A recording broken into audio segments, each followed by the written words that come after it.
없다라고 하는 거고. 근데 이 신전지화는 이 경을 극할 때는 이 실제 불 가지고는 추천의 숫살지기를 어떻게 할 수가 없어서 그냥 관인데, 이 신전지화를 인간 오금 지질에다가 적용할 때는 낫이나 칼이나 이런 것에 이 불을 적용을 하게 되면 이거는 그냥 녹아버린다. 그래서 이거는 이제 변화를 바로 해버린다. 그렇기 때문에 이건 살이다 이렇게 표현을 한 거예요. 이게 두 가지 예를 들어가지고 관이라고 하는 것과, 그러니까 극을 할 때는 음과 양이 같으냐 틀리냐, 이게 관과 살로 구분이 되는데 이거는 완전하게 다르다. 하지만은 생을 하는 것은 같다. 이렇게 이제 얘기를 하는 거예요. 이거를 이제 나중에 이 저기 명조들을 쭉 보면서 보자면은, 예를 들어서 이제 재라고 하는 것을 만들어낼 때, 재라고 하는 것을 만들 때 재를 생하는 것은 식신이나 상관이잖아요.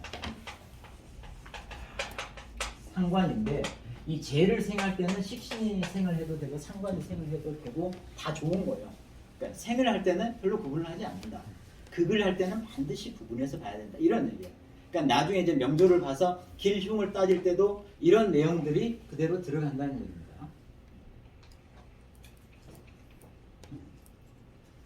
아시겠죠? 이 얘기를 지금 쭉 했던 겁니다. 3장까지 한번 해보죠. 제가 목표를 3장까지 하는 걸로 했는데, 이게 2장의 내용입니다. 2장의 내용은 짧았고요. 3장의 내용은 뭐 중간에서 끊어질 수도 있을 것 같다는 생각이 드네요. 근데 3장의 내용은 저희가 일단 했던 내용이에요. 근데 이제 그걸 어떻게 여기에서 가져다 쓸 것인가 하는 것은 달리 있겠지만, 제 3장에서 뭘 다루냐면은 음양의 생사를 다룹니다.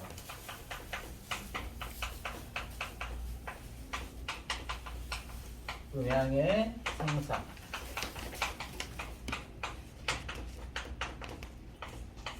음양의 생사. 이거는 12운성 하면서 되게 이제 정리했던 거예요. 간지를 간단하게 이제 여기에서 다시 얘기를 하고 있습니다. 간이라고 하는 것은 움직이는 거다. 동이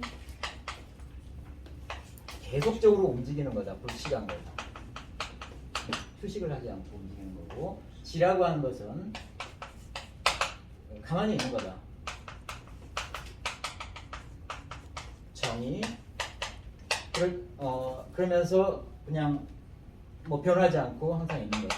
정이 유상이다. 일정함을 유지를 하는 거다.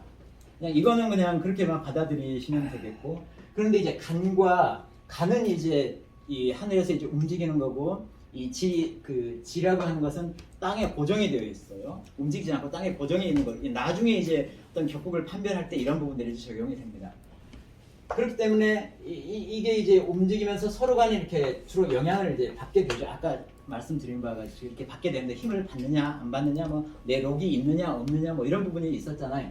영향을 받게 되는데, 이게 이제 12운성 가지고 이 영향을 어떻게 받을 건지를 한번 보자. 그래서 이렇게 영향을 미치면서 여기에 뭐가 나오냐면은 생이라고 하는 부분들, 그 다음에 뭐 왕이라고 하는 부분들, 뭐 이런 부분들, 그 다음에 묘라고 하는 부분들, 절이라고 하는 부분들이 이제 나오게 되어 있다. 이건 이미 다 배우셨잖아요. 지난번에 배우셨는데 이 부분을 한 번만 더 정리를 해보도록 하겠습니다.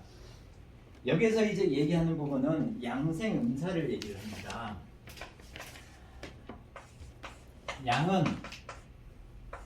양이 생하는 곳에서는 음은 죽는다. 양생 음사 이론이 이제 여기서 나오게 됩니다. 이 양생 음사를 12운성, 그러니까 12운성에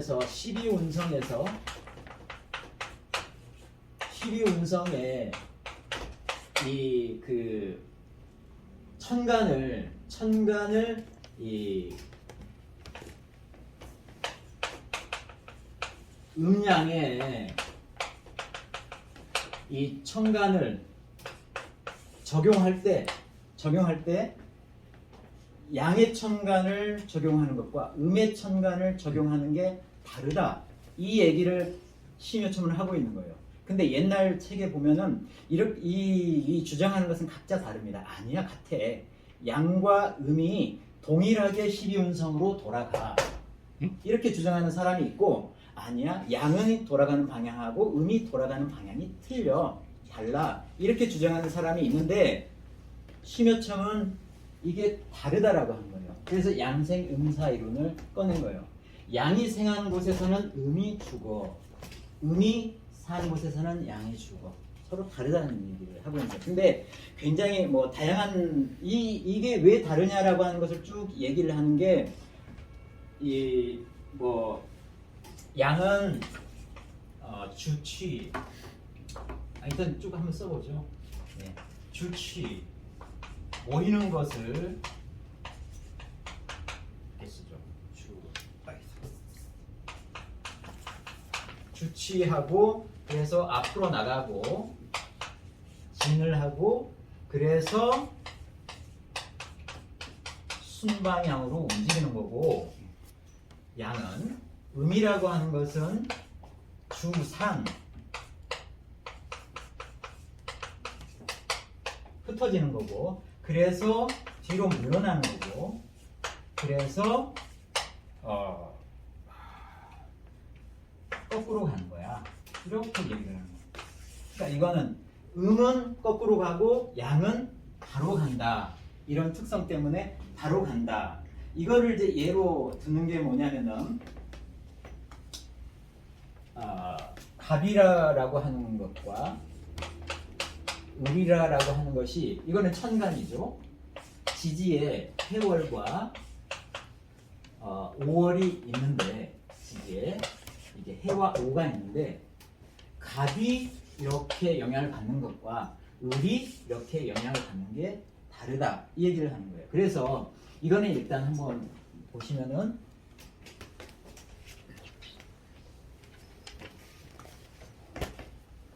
자,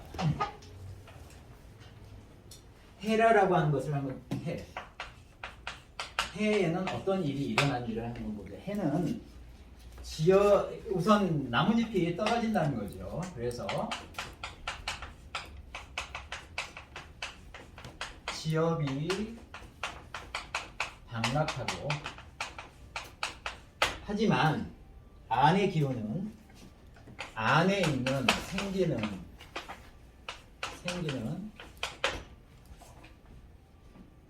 수장돼 가지고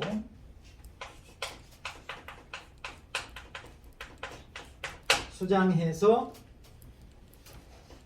발설지기가 된다. 발설의 기틀이 만들어지도록 수장이 된다.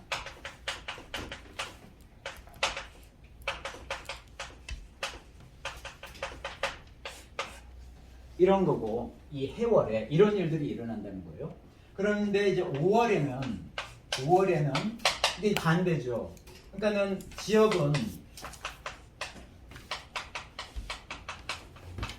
지역은 번성하는데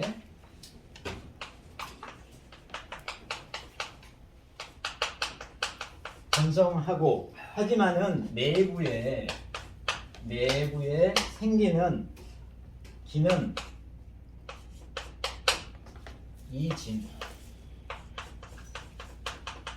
이미 다 했다.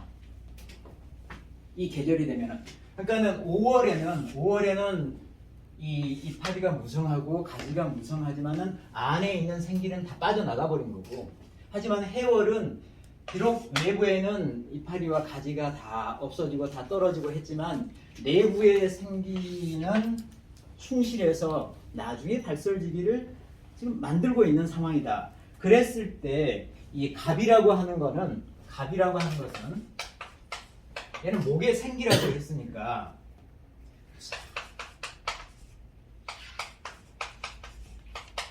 목의 생기, 천의 생기라고, 하늘에 있는 생기라고 했으니까는 해월로 가게 되면은 바로 이것 때문에 생하는 것이 되고, 생이 되고, 그 다음에 5월은 내부의 기가 완전히 빠져나갔기 때문에 5월에는 사가 된다.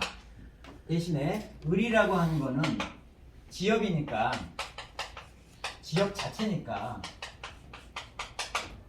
보시다시피 5월에는 생이 되고 여기는 해월이고 5월. 자, 5월에는 생이 되는데 5월에는 생이 되는 것은 번성하니까는 생이 되고 해월에는 이파리 이런 것들이 완전히 떨어지지 않느냐. 그래서 사가 되는 거다. 이렇게 이제 굉장히 복잡하게 설명을 합니다. 일단 이걸로 가지고는 다가와요. 근데 여기에는 항상 빈틈이 있어요.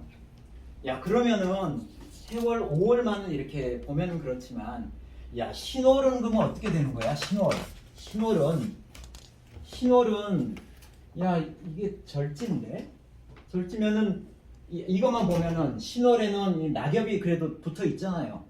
해월은 떨어졌는데 그때는 이건 뭐야? 그 사도 아니고 더 사보다는 좀 더 기운이 더 있는 상황이 돼야 되잖아요. 근데 여기는 태지란 말이에요. 신호 가면은 이 태지여서 굉장히 그 기운이 떨어져 있는 상황이라는 거예요. 사보다도 더 떨어져 있는 이런 상황. 그러니까 절지고 뭐 이런 상황까지 생각을 하면은 이거 자체가 사실 이해가 잘 안 되는데, 이 두 개의 계절을 가지고 사람은 일단은 생과 사 이렇게 다르다. 양관과 음관이 어떤 월을 만나느냐에 따라서는 전혀 다르다. 그러니까 생과 사를 분명하게 나눠서 양생 음사로 적용을 해야 된다. 이거를 이제 주장을 하는 겁니다. 근데 사실 여기에서 이 사람은 한 가지 이론을 끄집어내기 위해서 이 사람이 이렇게 주장을 하는 거예요. 다른 데서는 12운성을 쓰지도 않아. 이분은 12운성을 다른 데에 이렇게 적용하는 데가 없어요. 단지 하나의 결론을 얻기 위해서 하는 겁니다. 자, 하나의 결론을 얻기 전에 이 12운성에 대해서 쭉 설명을 하고 있는데 이거는 지난번에 했기 때문에 그냥 넘어가겠습니다. 생이 뭐고 생욕대, 록왕세 이런 부분에 대해서는 아시죠? 병사묘, 절태양 이런 것이 각각이 뭔지는 이제 아신다고 보고 일단 넘어가겠습니다.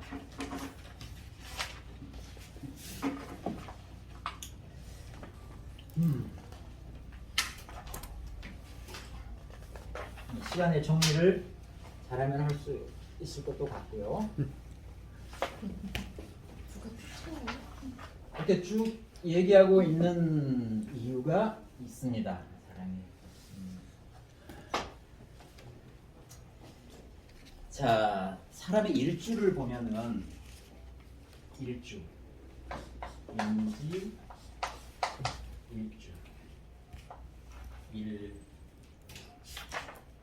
일간이라고 해야 되나? 일주라고 해야 되죠. 일간.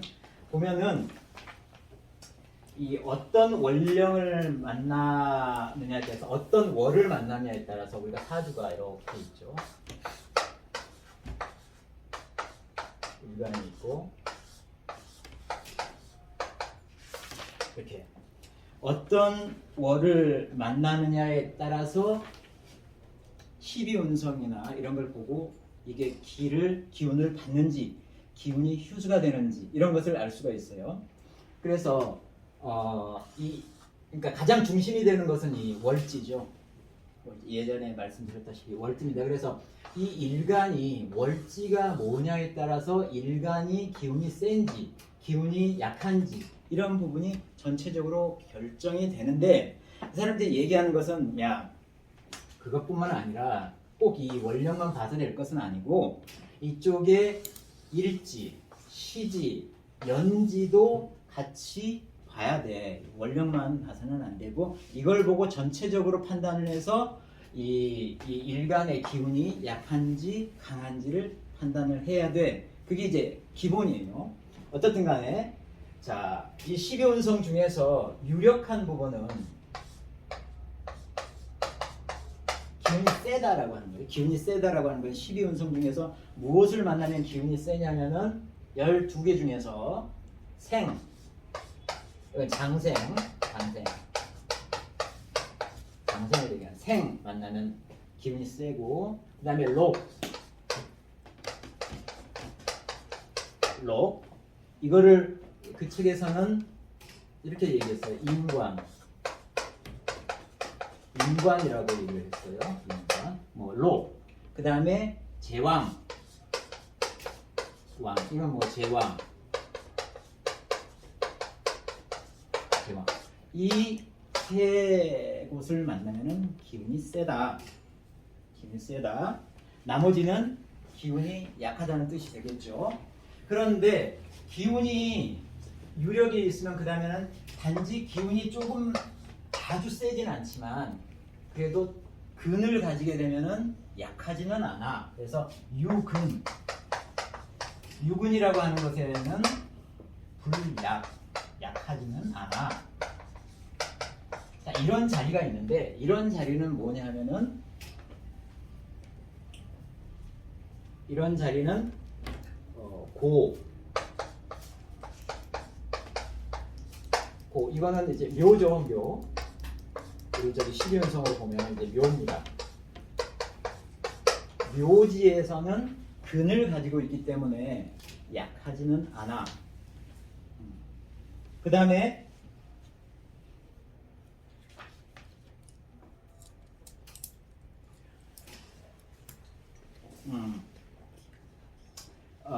이렇게 얘기를 하는데 여기에 대해서 음과 양을 나누는 겁니다. 자, 음과 양은 사실은 장생지나 록지나 제왕지를 만나면은 유력하게 되는데, 자, 이 유근한 경우 고지를 만날 때는 양은 고지를 만나면은 뿌리가 있기 때문에 약하지 않고 유근했다라고 하는데, 음을 보면은 음은 고지에 가면은 뿌리가 없어요. 음을 따져보면 뿌리가 없어. 이거는 이제 한번 돌려보시면 알아. 이따 이제 예제를 할 텐데 여기는 뿌리가 없기 때문에 이게 뿌리가 있어가지고 유근하다라고 하는 것은 양만 얘기하는 거야. 음을 얘기를 하면 안 돼. 이 얘기를 하는 거예요. 이것은 양생음사를 적용했을 때 나오는 거예요. 양생음사. 그러니까 양생음사를 적용했을 때 양간이 묘지를 만나는 경우, 음간이 묘지를 만나는 경우는 다르게 봐야 된다. 이 얘기를 지금 하고 있는 거예요.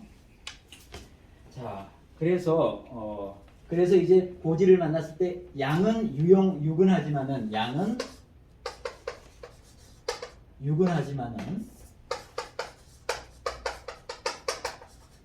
자, 음이라고 하는 것은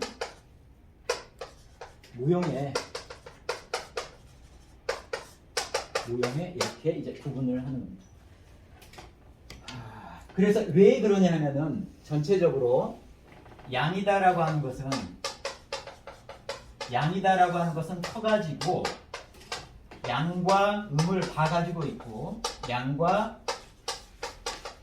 음을 모두 다 대표하는 거고, 이 음이다라고 하는 것은 작기 때문에 이걸 다 대표할 수 없기 때문에 그렇다. 그래서 음은 음만 봐야 되고 양에서 주어지는 것은 양과 음이 다 동일하게 적용이 된다. 그 얘기예요. 그래서 이 유력한 이런 부분들은 양이나 음이나 다 같이 유력하고, 음도 양의 묘지를 만나면은 음도 유력해진다는 거예요. 양의 묘지를 만나면은 양, 음을 구분할 것 없이 전부 다 유근하게 되는데, 음의 고지를 만났을 때는 다르게 봐라. 이런 얘기입니다. 그거는 이따가 예제를 통해서 한번 보도록 하겠습니다. 이 세 가지를 예제에서 어떻게 할 거냐면은 세 가지로 구분을 해보겠습니다. 이건 예전에 봤던 그림이에요. 어떻게 구분하느냐면은, 자, 유력, 힘이 되게 세다. 그 다음에 유근, 힘이 아주 세지는 않지만 그래도 뿌리는 가지고 있어. 약하지가 않아. 그 다음에 이제 여기는 뭐 무력, 뭐 이렇게 세 가지로 이제 구분을 해볼 수가 있을 텐데, 간목을 보겠습니다. 간목.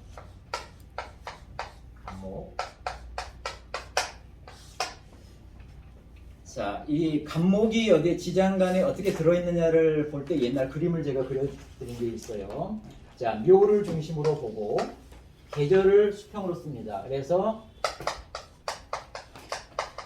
인묘진 이렇게 썼죠. 이렇게 썼어요. 계절을 수평으로 쓰고, 세로는 뭘 썼어요? 세로는 삼합을 썼어요. 그래서 묘가 들어가는 삼합은 해묘, 이 이렇게 썼어요. 그죠? 이거는 목이 지장간에 들어가 있는 모든 것을 표현을 한 거예요. 다섯 개만 들어가 있어요. 그래서 이렇게 표현을 했습니다. 이렇게.